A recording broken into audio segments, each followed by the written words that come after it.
Hey everyone, and welcome back to my channel. It is Binky here today with another video. This one hopefully will be a little bit shorter. A lot of them have been longer. I've been very philosophical and thinking about things this year, and that's not a bad thing, but it's long when you're taping this and editing. Woo. So yes, this is the products that almost sank my low buy in January 2020. It's true. So, trying to keep my budget. You can watch my video in regards to how much I'm spending, and I'm really trying to adhere to that, and that's not always easy. And there was 4 products that almost sank me this year. Now with these 4 products, well, not this year, we just started this year, but January, there's 4 products, and I'm going to start with the first one, which is Pat McGrath, and that was the Lunar New Year stuff. I love the Lunar New Year. I love the products that come out. It's become a huge cash grab, unfortunately, but some of the products are really nice, and this is the first time Pat McGrath has jumped on that train. And so this is the palette that was released. I did not end up buying this because, as you can see, there's a lot of gold in there. Pat McGrath loves some golds. And the thing is that I have so many palettes of hers, I don't need any more damn golds. So for me, it makes sense though for the aesthetic. I guess part of it too is there's more purple to it. I want it to be red shadows. Like, what I would have loved if it was a full-on red eyeshadow, like one of the special shades, red, bright red. That would have been so cool. Maybe with some gold in it. That was such a missed opportunity. Now, I know a lot of people don't wear red, but can you imagine that? That would have been so amazing. And instead, we kind of got something that's a little bit safer and more purpley. I think the why, and these are still for sale, I think why it didn't do so well was because so many releases have been coming out from Pat McGrath, and then on top of it, you know, it's more golds. It's more shades that are dupable. It's nothing innovative. And if she'd done a red eyeshadow, sparkly, that would have been cool. With, like, of course, a gold, but then, you know, I don't like black eyeshadow, but I would understand if it was in there. That would be interesting with it, the black and red contrast. But with something just interesting like that. And I'm not saying I won't pick it up, but I would get it for 20% off only.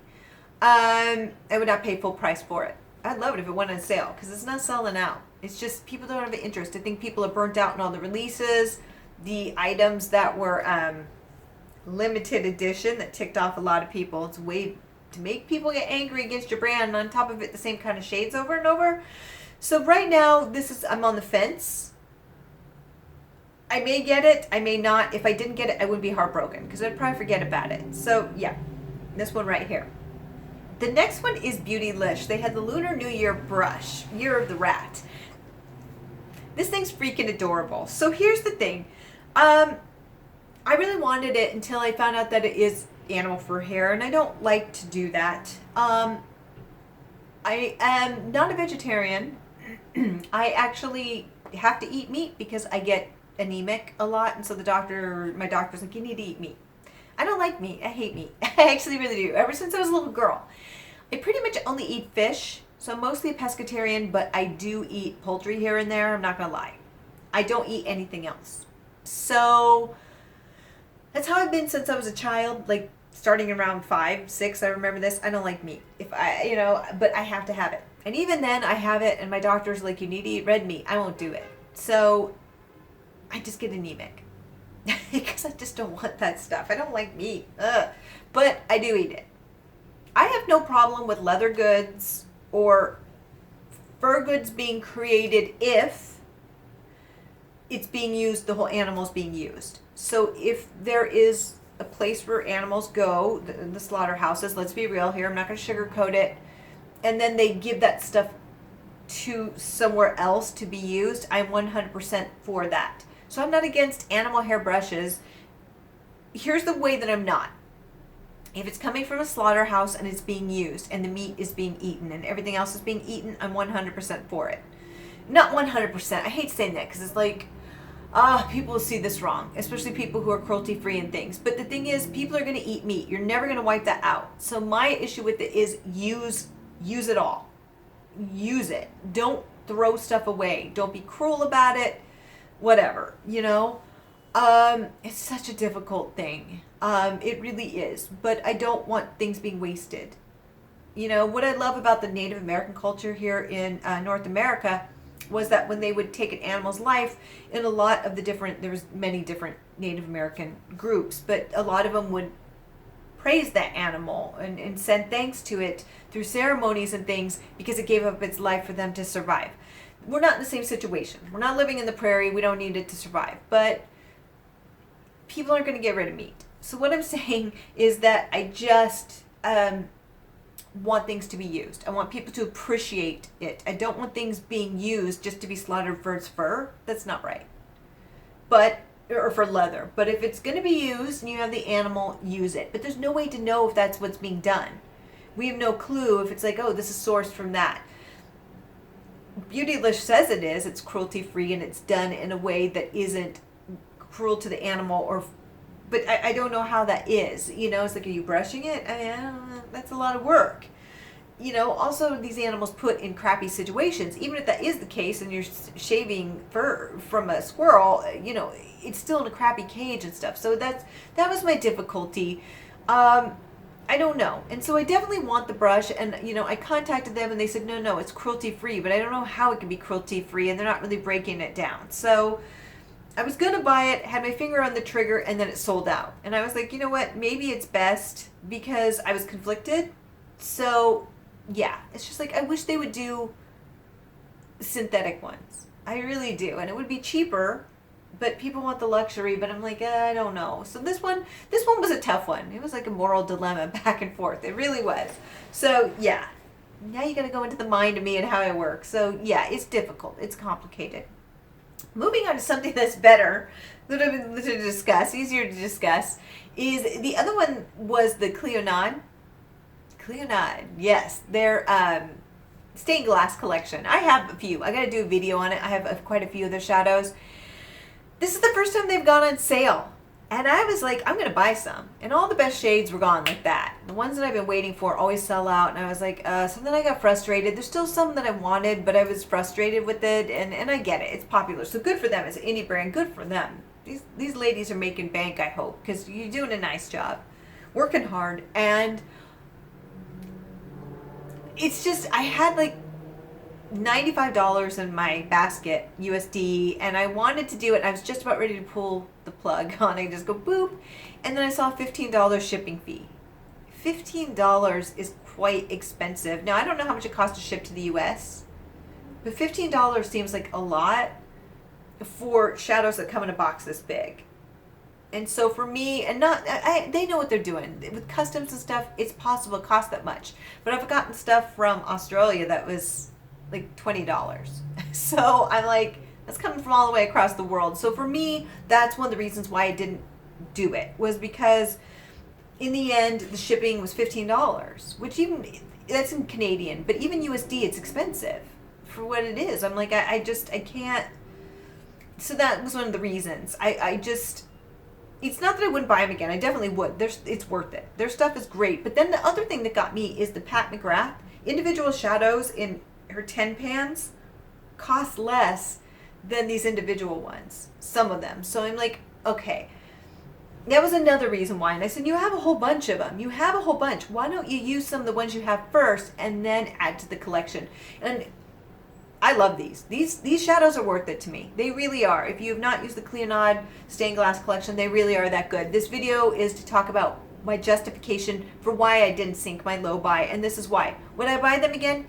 Absolutely. If they had another sale, would I buy it? Yes, absolutely.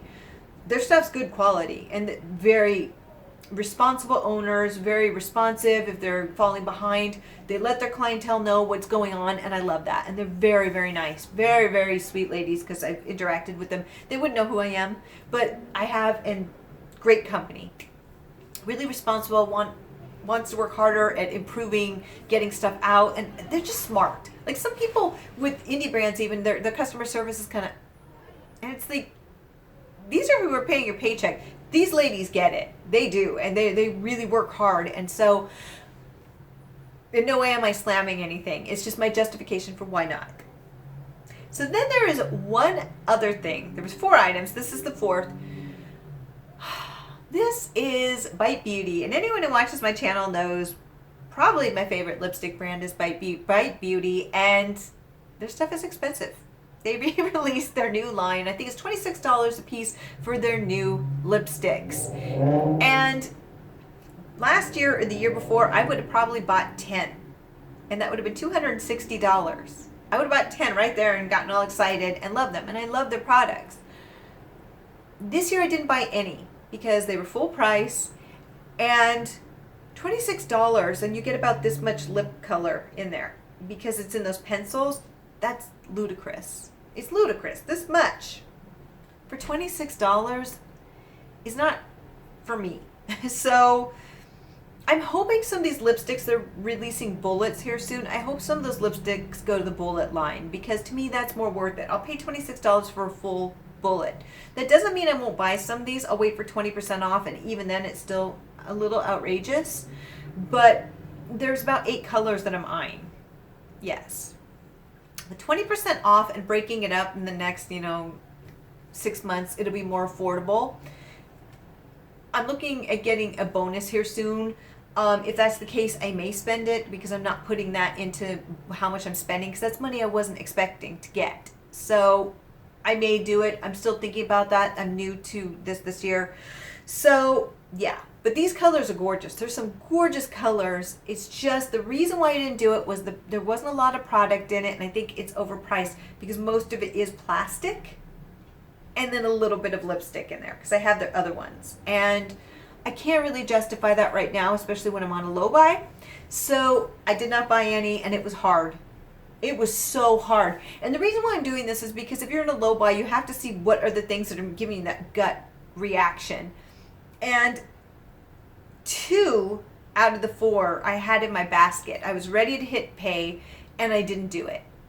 And I'm still kind of like, ugh. And one I almost came back to the next day, the clear nod, and I went, no. This is why you didn't do it. Stick by it. And I did. I stuck by it. I didn't buy any of those. It doesn't mean that I won't. The brush is sold out, so I probably won't. Lunar New Year for Pat McGrath, I don't necessarily need. I wouldn't cry if I didn't get it. And the Cleonon and the Bite Beauty I will buy. It's just a matter of when. So I don't know when, but I will. But I don't know when. So yes. So that was the ones that totally almost tripped me up in January. Let me know if you've had anything like that happen because it was really hard. It was like a nail biter. I know. It's that jerk reaction to just buy something that you see, oh, it's so beautiful and I want it. And it's just, you don't need it. I look at my stuff. And that's actually what helped with the Cleonon is I pulled out those shadows and I used them one day and I was like, these are gorgeous. You have this. This is enough right now. And it was. So that's a suggestion. Maybe in the Pat McGrath, I looked at some of the golds and I went, oh. It helped me step away. And so I think that's a good way possibly for you to do it as well if you're doing the same kind of thing. But it was interesting. And that's kind of why I'm doing this project is to see where I go wrong sometimes. And I'm seeing it. And it's only January. Woohoo! So yes, that is my video for to what almost tripped me up in January. Let me know if you had any of those products that almost sabotaged you. And until next time, have a fabulous day, my friends. Bye.